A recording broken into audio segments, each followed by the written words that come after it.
So guys, tense को पढ़ते हुए हम आ गए हैं पास्ट कंटिन्यूअस में, और पास्ट कंटिन्यूअस की हम प्रैक्टिस कर रहे थे। इसमें मैंने आपको सिंपल सेंटेंसेस, नेगेटिव सेंटेंसेस और इंट्रोगेटिव सेंटेंसेस बनाने बता दिए हैं। अब हम चलने वाले हैं फ्यूचर कंटिन्यूअस टेंस में। कंटिन्यूअस टेंस की पहचान के लिए हम एक बार और डिस्कस कर लेते हैं कि इसकी पहचान क्या होती है। यदि प्रेजेंट कंटिन्यूअस की बात हम करते हैं तो उसमें कुछ काम हो रहा होता है, यानी कि कोई कुछ काम कर रहा है।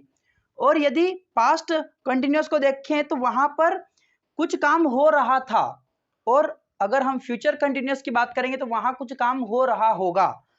इस तरीके से तो वे नाच रहे थे की जगह क्या हो जाएगा, वे नाच रहे होंगे। क्या होगा, वे नाच रहे होंगे। हम मतलब यहां पर अंदाजा लगा रहे हैं। क्या कर रहे हैं, हम अंदाजा लगा रहे हैं कि फ्यूचर में ये हो रहा होगा, क्योंकि फ्यूचर के बारे में हम फिक्स बात नहीं कह सकते हैं कि ये काम कर रहा था या फिर कर रहा है, ऐसा तो नहीं कह सकते, कर रहा होगा ऐसा ही बोलते हैं। तो वे नाच रहे होंगे, इसके लिए हमें यूज करना होता है विल बी हेल्पिंग वर्ब का। इसके अंदर क्या यूज होता है, विल बी, यही हेल्पिंग वर्ब वहां पर यूज होगी। तो वे के लिए हम सब्जेक्ट क्या लिखेंगे, दे विल बी। अब वर्ब क्या हो गई हमारी, डांस करना, तो डांसिंग। ये आप जरूर ध्यान रखिएगा कि हमारे वर्ब में आईएनजी आएगा ही आएगा। तो वे नाच रहे होंगे, दे विल बी डांसिंग। यदि आपने पुराने वीडियो नहीं देखे हैं टेंस से रिलेटेड तो आप उनको जाकर के चेक कर लीजिए, नहीं तो आपको पता नहीं चलेगा अभी क्या हो रहा है। क्योंकि हम यहाँ पर बात करने वाले हैं, कर रहे हैं फ्यूचर कंटिन्यूअस टेंस की, इसलिए इससे पहले मैंने आपको present indefinite, past indefinite, future indefinite, present continuous, past continuous ये सारे पढ़ा दिए हैं, और अब हम पढ़ रहे हैं फ्यूचर कंटिन्यूअस। तो आपको उन वीडियोस को देखने के बाद ही ये समझ में आने वाला है। ओके, तो ये सिंपल सेंटेंस हमने बनाया है कि वे नाच रहे होंगे। ओके, सब्जेक्ट सबसे पहले हम लिखते हैं, यहाँ पर हमने अपनी लिखी है हेल्पिंग वर्ब, और यहाँ पर लिखा है हमने अपनी मेन वर्ब। इसको बोला जाता है मेन वर्ब। तो वे नहीं नाच रहे होंगे, नेगेटिव क्या बनेगा, वे नहीं नाच रहे होंगे। क्या बनेगा sentence, they will not be. क्या बनेगा, दे विल नॉट बी। इस प्रकार से हमें लिखना होगा, इसके बीच में नॉट लिखना होगा। तो they will not be dancing, यानी कि वे नहीं नाच रहे होंगे। और यदि हमें क्वेश्चन करना है, प्रश्न पूछना है, तो प्रश्न कैसे होगा इसका, क्या वे नाच रहे होंगे। कैसे प्रश्न पूछेंगे हम, क्या वे नाच रहे होंगे, प्रश्न पूछते हैं ना ऐसे। तो क्या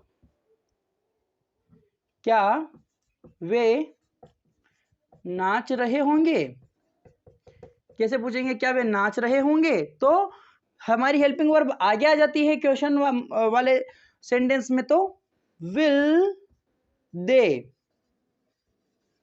बी अब आएगा, be will they be dancing, will they be dancing. इस प्रकार से हमारा जो ये सेंटेंस है ये बनेगा फ्यूचर कंटिन्यूअस टेंस के अंतर्गत। यह हमारा सिंपल सेंटेंस, वे नाच रहे होंगे, they will be dancing. Negative कैसे बनेगा, वे नहीं नाच रहे होंगे, they will not be dancing. क्या वे नाच रहे होंगे, ये बन जाएगा क्वेश्चन वाला, तो विल दे बी डांसिंग। इस प्रकार से हमारा सेंटेंस बनेगा कि रोहन कार चला रहा होगा, तो Rohan will be driving car. इस प्रकार से सेंटेंस बनेगा। ओके, अब यहां पर लिखते हैं हम कि रोहन कार नहीं चला रहा होगा। ओके, तो Rohan will not be driving the car, Rohan will not be driving the car. इस प्रकार से बनेगा। और क्या रोहन कार चला रहा होगा, तो will Rohan be driving the car. इस प्रकार से अपना सेंटेंस बनेगा। तो इसी प्रकार से आपको सब्जेक्ट को चेंज करके बनाना है, वर्ब उसमें चेंज करनी है। तो जब आप करेंगे तो आपको अलग अलग सेंटेंसेस बनाने होंगे, और आप जब अलग अलग सेंटेंसेस बनाएंगे तो आपकी प्रैक्टिस हो जाएगी, और practice makes man perfect. So you need to do practice a lot, and this will improve your fluency. यही आपकी फ्लुएंसी को सुधारेगी, इसलिए प्रैक्टिस बहुत जरूरी है। जिस मैंने आपको बताया है, यदि इसमें कुछ समझ में नहीं आया है तो आप कमेंट कर सकते हैं, मैं आपको उसका जवाब जरूर दूंगा। और इसी टेंस की सीरीज में हम आगे बढ़ेंगे। अगले वीडियो में मैं आपको प्रेजेंट के अंतर्गत बताऊंगा, प्रेजेंट परफेक्ट टेंस में हम चलेंगे, और उसकी पहचान मैं आपको पहले बताऊंगा। और उसी तरीके से जैसे हमने इंडेफिनेट, पास्ट और फ्यूचर को सीखा है, इसमें उसी तरीके से मैं आपको बिल्कुल आसान तरीके से सिखा रहा हूं, और यदि कुछ समझ में फिर भी नहीं आता है तो फिर भी आप कमेंट कर सकते हैं, आपको उसका जवाब जरूर मिलेगा। मिलते हैं नेक्स्ट वीडियो में, till then keep practising, keep growing, take care, bye bye.